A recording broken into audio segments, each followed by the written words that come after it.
Hey guys, this is the roster deep dive series, and today I'm going to dive into one of my favorite and most fun teams to use, which is Power Armor.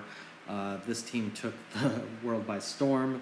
When Rescue first came out, everyone was like, she sucks because her ability was bugged and it was doing on turn 3 instead of turn 2 like it was supposed to. Falcon, not everybody was like sure exactly how good Falcon was going to be. So all in all, like, not a lot of people realized how good this team was, and then all of a sudden content creators started putting out videos of these guys punching them 100 plus K, and then everyone was like, whoa, okay, we got to get this team. So really good team, pretty hard to get in the sense that Iron Man is a legendary character, although one of the easier legendary characters and easy to get if you're farming for shield, part of that rotation. Vision is one of the hardest nodes, if not the hardest node in the game.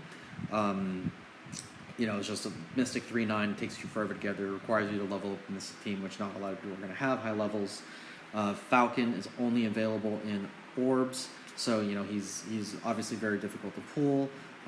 Rescue is available in the Blitz orbs only at a 10% drop, so she's actually really difficult to get. War Machine's in the raid store, which is like has so many tunes that you want to get. The good news is that this team, even at lower star levels, is still very, very effective. Rescue, even at 2 or 3 stars, can still pack quite a bunch and fuel this team because you just need them to survive just enough to that, like, about 1.5 turns so they can get their combo off. Really, really good team. Really great in Alliance War. That's where you're going to want to use them the most. Solid Blitz team, pretty much on 8-3, can easily beat defenders. Actually can punch up in arena, although it's not really part of the meta by any means. Can sometimes help take down a raid node themselves as well. It's kind of useful to pull out like a all-out punch, but mostly for Alliance War guys. They're effective at tier 9. I would definitely take them to level 70. I would actually take them to tier 11 because they're that good and you're going to find a lot of use out of them in Alliance War. But if, let's say, you don't really play Alliance War that much or you just got other things to work on, you can leave them at 9 for quite a long time and still get a lot of value out of them. Okay, with that being said, let's dive into the Power Armor team. We'll start with Vision. Okay, Vision, one of the best standalone tunes in the game, and he has really good synergy with all tech characters. That's mainly because of passive density manipulation, which you definitely want to get to 4. I put T4s into his basic, which is really, really, really good. It's not essential for the Power Armor team per se, but it is essential for many other things. So I highly recommend putting a T4 into that. But it's not essential for the Power Armor team, so you won't say it's required. Next, I'm going to do Falcon. So Falcon, another really solid character, a part of the meta right now in Arena with the Phoenix and Ultron. Basically, Ultron does the summons, and Phoenix puts stealth, and there's a lot of buffs going around, so his special gives like so much turn meter that you can often take 2 turns, when you thought you were going to take 1 turn. So he's just really, really good character.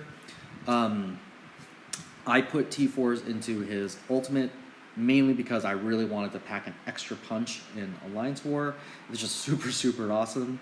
But you don't need to. It's not required.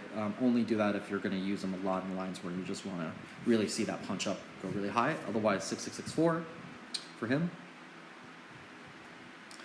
Next, I'm going to do Rescue. Rescue is the engine that makes everything run because of her firewall ability, which gives offense up to all the guys and allows them to all do their AoEs with offensive up, except for Vision, who has an AoE as well. So she's just really, really good.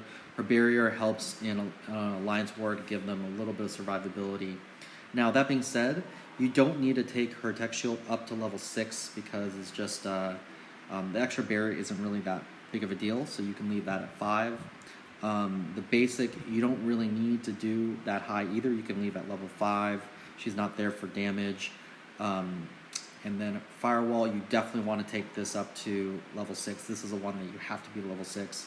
And then her passive is useful at level 4, so I recommend it. I don't know if it's necessarily essential.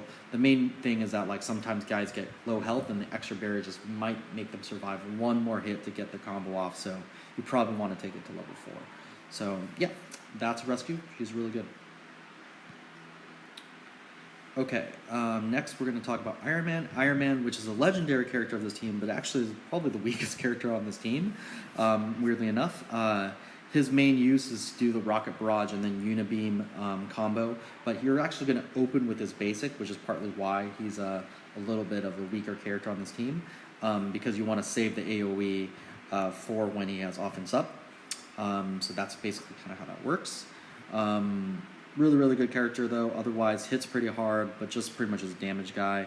You definitely want 6664, so basically that's it. And finally, War Machine.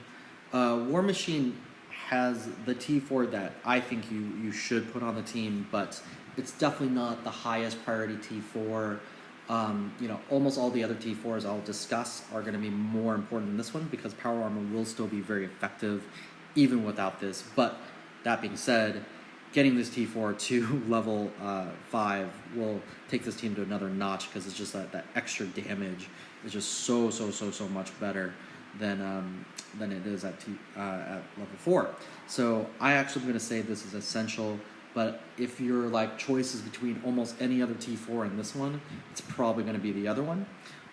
But this is one of the ones you're going to do as soon as you're able to, and you have some excess T4s to spare because it's just a really, really essential ability. I would put this above the Defender's T4s, but probably below Fury's and Assault's passive, below Magneto passive, below Star-Lord passive and Thanos passive, and Groot passive. But I would probably do this one next, just because it's that good and the team is that good. Okay, and that's basically Power Armor. Super fun team. There's some videos out there of content creators just doing some great stuff with them, so it's pretty easy to watch those. And yeah, have fun.